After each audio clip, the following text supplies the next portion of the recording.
Yelma, a sensor technician, rubbed her weary eyes. The monitor displayed routine space traffic in Sector 7 Alpha. 3 cargo ships, 2 patrol vessels. Another uneventful night shift. She sipped her bitter coffee, counting down the 2 hours until freedom. 3 years of this. Endless empty space. Suddenly, a new dot appeared on the screen, moving at an alarming speed. Yelma frowned, running a quick ID check. No match. Every ship in the Imperial Empire was registered. It was the law. She tried again. Still nothing. Her heart quickened. In 3 years, this had never happened. She hailed neighboring monitoring stations. Station 7 Beta, this is 7 Alpha. Anything unusual? Negative 7 Alpha. All normal, why? Unknown contact, no ID, impossible speeds. A pause. Run your systems check. Probably a glitch, Yelma complied. All systems green. The unknown ship persisted, its velocity defying known physics, 40% faster than any engine type. Her hands trembling, she hit the emergency comms button. This was beyond her pay grade. She needed Admiral Keth.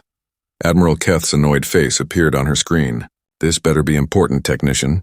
Sir, unregistered vessel, Sector 7 Alpha. Impossible speeds. Keth's expression shifted to interest. Show me. Yelma transferred the data. Keth's eyes widened at the speed calculations. System errors? No, sir. 3 checks, all green. Keth fell silent. 2 centuries in the Zepyrian fleet, and he'd never seen anything like this. He ordered confirmation from other stations. Within minutes, all reported the same. Unknown, no ID, impossible speed. A cold fear crept up his spine. Every ship in known space was catalogued. This one wasn't. Sir, Yelma's voice quivered. It just changed course. Heading toward the inner systems, Keth stood. Alert the fleet. Every available ship to Sector 7 Alpha, now. The Galactic Council, sir? Keth hesitated. Admitting a blind spot in their control was difficult. But if this was a threat, the other races needed to know. Yes, urgent priority. Millions of miles away. Captain Jake Morrison sat in the command chair of the Terra's Pride. Humanity's first deep space mission. 5 years after developing faster-than-light travel, they were finally exploring the galaxy. How are we doing, Amy? He asked Lieutenant Amy Rodriguez. All systems green, Captain. Good time. Target system in 6 hours. Dr. Sam Peterson looked up from his science station. Interesting energy readings. Other intelligent life, Morrison smiled. That's what we came for. Keep monitoring, Doc, maybe new friends. They were unaware their peaceful journey had sparked panic across star systems. Alien fleets were mobilizing. Back at the monitoring station, Yelma watched more ships appear. Jiran cruisers, destroyers, battleships. Sir, she reported to Keth. Fleet deployment complete. 27 ships in intercept formation. Keth nodded grimly. And the other races? Altarians sending 12. Vegan Republic dispatched their 3rd fleet. Centauri Collective mobilizing border guard. Keth stared at the lone dot on the tactical display, surrounded by hundreds of ships from dozens of races. What are you? He whispered. Where did you come from? The dot continued its journey oblivious. Inside, 3 humans dreamed of meeting new life. Their wish would soon be granted. The Galactic Civilization Council convened in an unprecedented emergency session. High Counselor Marath paced, addressing representatives from 47 star systems. An unknown vessel in Zepyrian space. No ID, no database match. Technology we don't comprehend. Worried murmurs. The Altarian delegate, tall and blue-skinned, rose. How is this possible? Every spacefaring race catalogued for 3,000 years. General Vexstar, Zepyrian military commander, activated a holographic display. Appeared 12 hours ago. 40% faster than our best ships. Sensors can't identify hull or engine, a reptilian Draconis delegate hissed. A new weapon? A scout from an undiscovered enemy? Marath nodded gravely. Our greatest fear. Fleets from 6 empires are intercepting. We must understand this. Far from the council, Captain Jake Morrison shared breakfast with his crew on the Terra's Pride. Energy readings strengthening, Dr. Sam Peterson reported. Close to inhabited systems. Lieutenant Amy Rodriguez pulled up a star chart. Target system in 4 hours. Most important day in human history. Commander Lisa Park, diplomatic officer, beamed. First contact protocols ready. Translation programs, gift packages. Morrison nodded. We represent humanity. Good first impression. They didn't see the dozens of alien ships silently surrounding them. Human sensors weren't designed for advanced stealth. On the Zepyrian flagship, Admiral Kethvars studied the tactical display. His ships, with 5 other races, formed a perfect trap. "Sir," communications officer reported.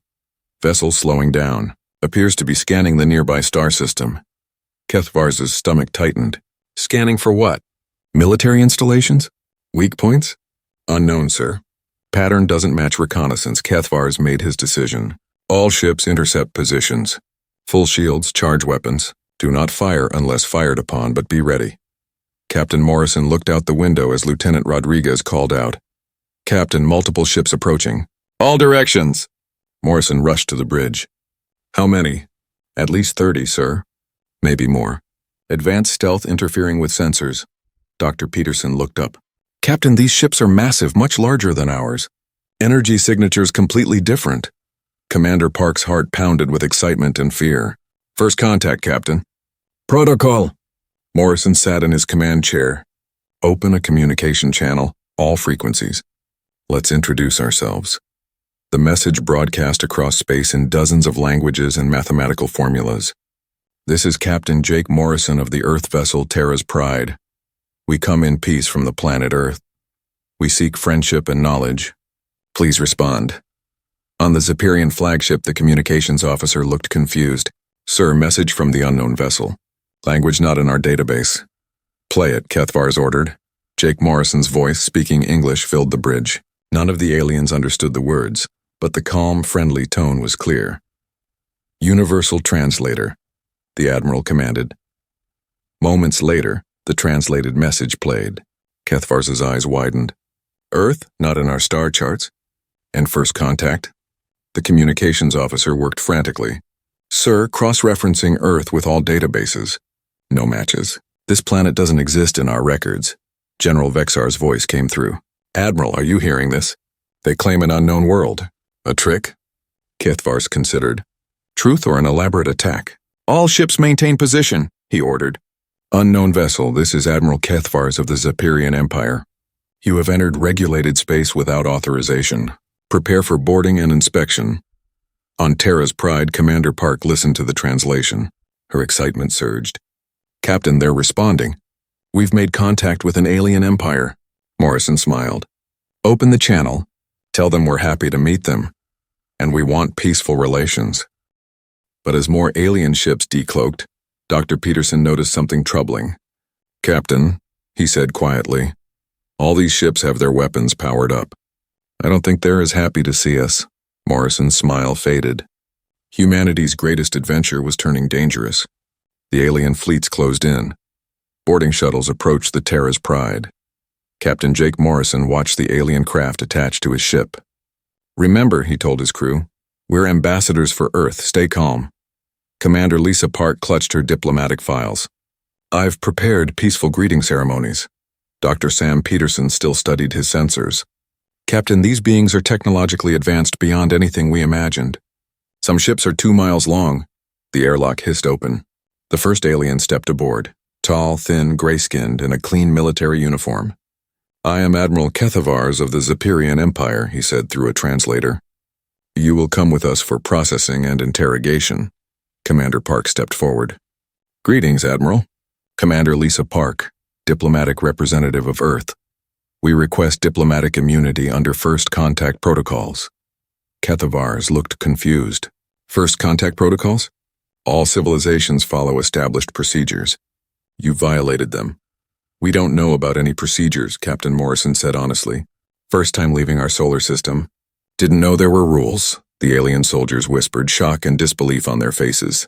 Kethvars studied the humans. "You claim this is your first interstellar voyage? Impossible. Your ship uses advanced technology that should take centuries to develop," Dr. Peterson interjected. "Actually, sir, we achieved faster-than-light travel only 5 years ago. Our scientists used a new approach to space-time manipulation." The Admiral's translator struggled. "Show me." Peterson, with Morrison's nod, led them to the engine room where Dr. Kate Williams was checking the main drive. "This is Dr. Kate Williams," Peterson explained. "She designed our faster-than-light engine." Dr. Williams, a small woman with short brown hair and oil-stained hands, looked up. Oh, hello. Are you the aliens? Kethavars stared. You designed this? I led the team, Dr. Williams said modestly. Took us 3 years to figure out space-time folding. Quantum field generators were key, not antimatter. The Admiral's translator sputtered. Alien scientists aboard meticulously scanned the engine. This technology is completely unknown, one reported. Design principles unlike anything in our databases. Kethavars was deeply troubled. In 2 centuries, he'd never encountered such a paradox. These humans seemed friendly, honest, yet their technology outstripped civilizations thousands of years older. You will all come with us to Zephyr Prime for detailed questioning, he announced. Are we under arrest?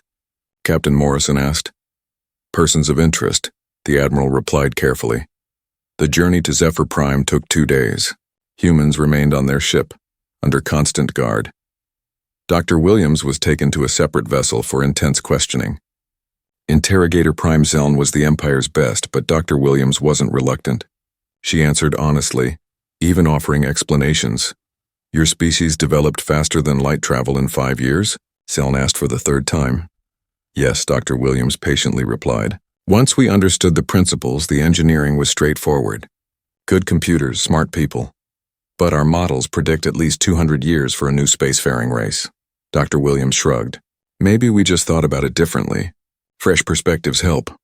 Zeln studied her diagrams. The human designs were elegant, efficient, baffling. They'd skipped centuries of development. Meanwhile, on Zephyr Prime, the Galactic Council met in emergency session. High Counselor Mirth paced. Humans appear to be telling the truth, General Vextar reported. Their planet Earth is in what we call the dead zone, thought to have no intelligent life. And their technology? The Altarian delegate asked. Revolutionary.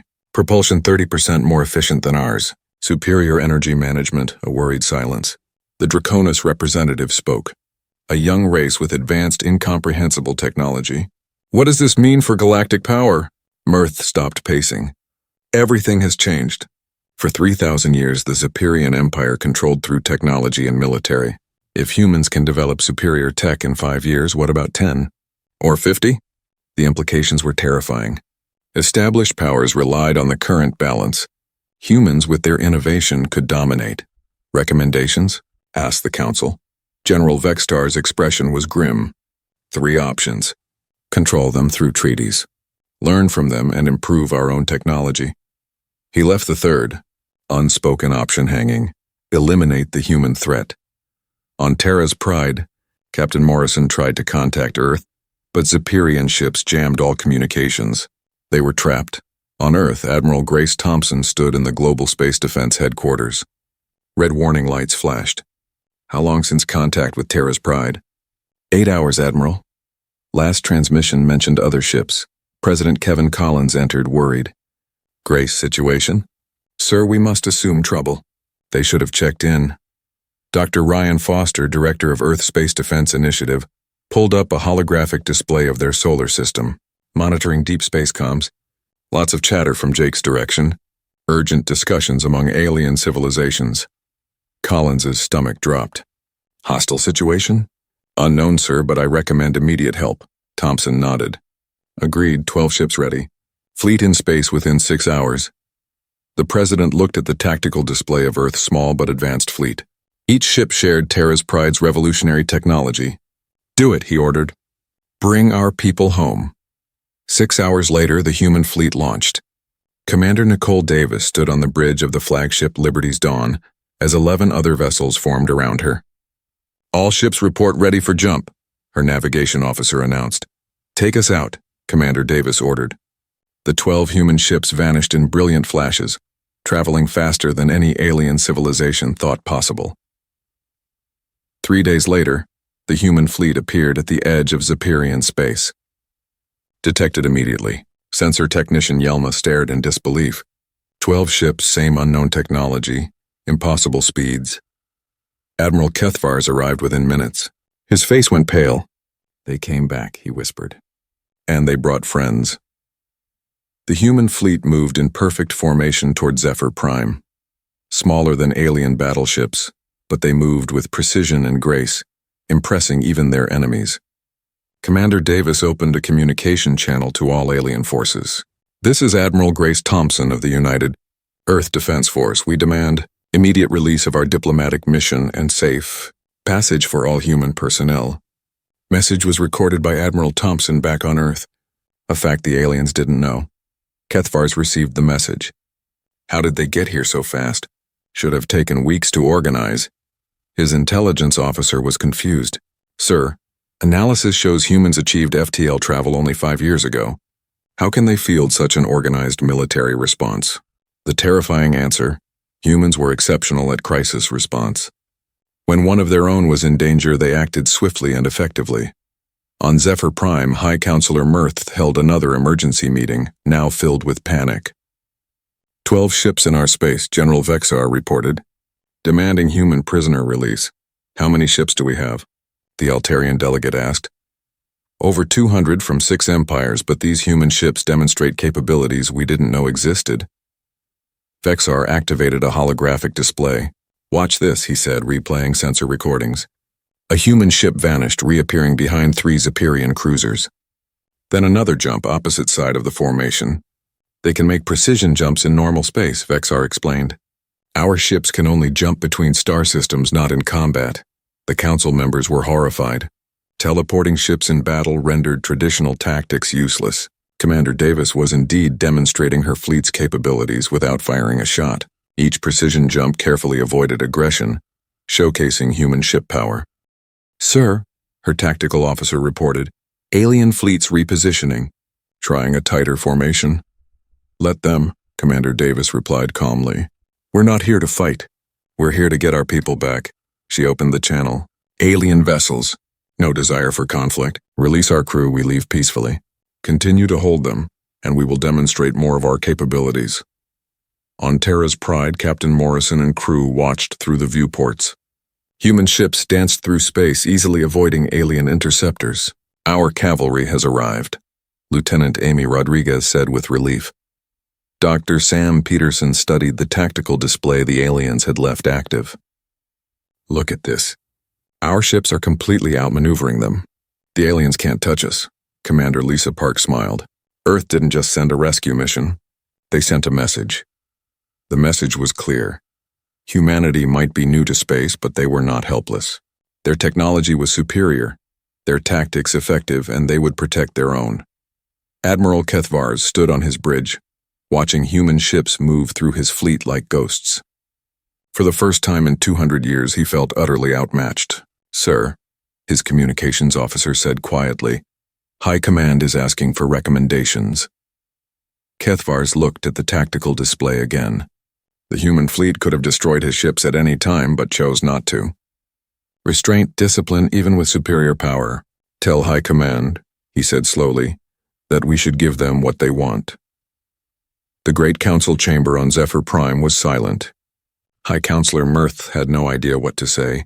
Admiral Kethvars entered, walking to the platform. His uniform was wrinkled, his face stressed. Honored council members, he began. I recommend we release the human prisoners immediately and open formal diplomatic talks. The Draconis representative hissed. Surrender to newcomers? I want us to survive, Kethvars replied bluntly. In 48 hours, these humans showed us technology we cannot match and discipline we cannot break. They could have destroyed our fleet, but chose not to. That shows wisdom. General Vexar nodded. The Admiral is right. 2 choices, befriend them or make enemies. I know which I prefer. Mirth looked at the representatives. Fear, but also curiosity. Very well, he announced. Release the humans. Arrange immediate diplomatic contact. 2 hours later, Captain Jake Morrison and his crew were back aboard Terra's Pride, sharing a meal, discussing their experience. Can't believe how fast Earth responded, Lieutenant Amy Rodriguez said. 12 ships in less than a week, Dr. Sam Peterson smiled. That's humanity. Threaten one of us, we all respond. Commander Lisa Park was already preparing for diplomatic meetings. This changes everything. We're not just explorers. We're representatives of a major power. Captain Morrison looked out at the human fleet surrounding them. Commander Nicole Davis had positioned the ships defensively, but the aliens kept their distance. Major power, he repeated thoughtfully. I guess we are now. A communication request came through. Admiral Kethvars's face appeared tired but respectful. Captain Morrison, on behalf of the Imperial Empire and the Galactic Council, I formally apologize for detaining you and your crew. We did not understand your peaceful intentions. Morrison smiled. Apology accepted, Admiral. We're all learning here. Indeed, High Counselor Mirth has requested a formal meeting with your leadership. Diplomatic relations. Commander Park leaned forward excitedly. We would be honored. 3 days later, Secretary of Galactic Affairs Laura Henderson arrived at Zephyr Prime aboard a diplomatic vessel with Ambassador Maria Santos and Earth's best negotiators. The meeting took place in a neutral space station, hastily prepared. Representatives from 47 alien civilizations gathered. Secretary Henderson stood before them, representing humanity. Tall, gray-haired, kind eyes, honorable delegates, Earth extends greetings of friendship. We seek knowledge, trade, peaceful cooperation. High Counselor Mirth responded for the Alien Alliance. We welcome Earth to the galactic community. Your people have shown remarkable technological advancement and admirable restraint. We look forward to learning from each other. Not everyone was ready. The Altarian delegate stood during discussions. What guarantees do we have that humans won't use superior technology against us? Ambassador Santos calmly replied, The same guarantee you give us. Our word of honor and mutual interest in peace. Dr. Kate Williams, also present, added, Our technology isn't for war. We developed FTL to explore and learn, not to conquer. Over weeks, treaties were signed. Earth became a founding member of the reformed Galactic Council. Trade agreements exchanged human technological advances for alien knowledge and resources. The most important change was psychological. The old order, Zephyrian technological superiority, was over. A new balance of power emerged. Captain Eric Johnson, commander of Earth's new exploration program, stood on his ship's bridge, preparing for unexplored regions. His mission: find new civilizations, establish peaceful contact. Captain, his science officer reported, energy signatures from 3 star systems. Looks like plenty of new friends. Johnson smiled. That's what we're here for. Nearest one. Back on Earth, President Kevin Collins addressed the world from the UN building. A holographic display showed the galaxy with Earth's new territories and alliances. 6 months ago, we were alone, he told the audience. Today, we are members of a galactic community spanning thousands of worlds. This is just the beginning of humanity's greatest adventure. In the reformed Galactic Council chambers, Secretary Henderson met with former Admiral Kethvars, who'd requested a transfer to diplomatic service. You know, Kethvars said thoughtfully. When we first detected your ship, we thought it meant the end of our civilization. Instead, it marked the beginning of a new and better one. Henderson smiled. Sometimes the best changes come from the most unexpected places. Across the galaxy, human exploration ships contacted civilizations never part of the old empire. Many eagerly joined the new alliance drawn by humanity's promise of equality and cooperation. The galaxy that had feared the unknown ship from Earth now looked to humanity for leadership. As more human ships launched each month, carrying diplomats, scientists, and explorers, it became clear that the age of human expansion had only just begun. The ship that caused panic became the first step in humanity's journey to becoming the galaxy's greatest hope for peace and progress.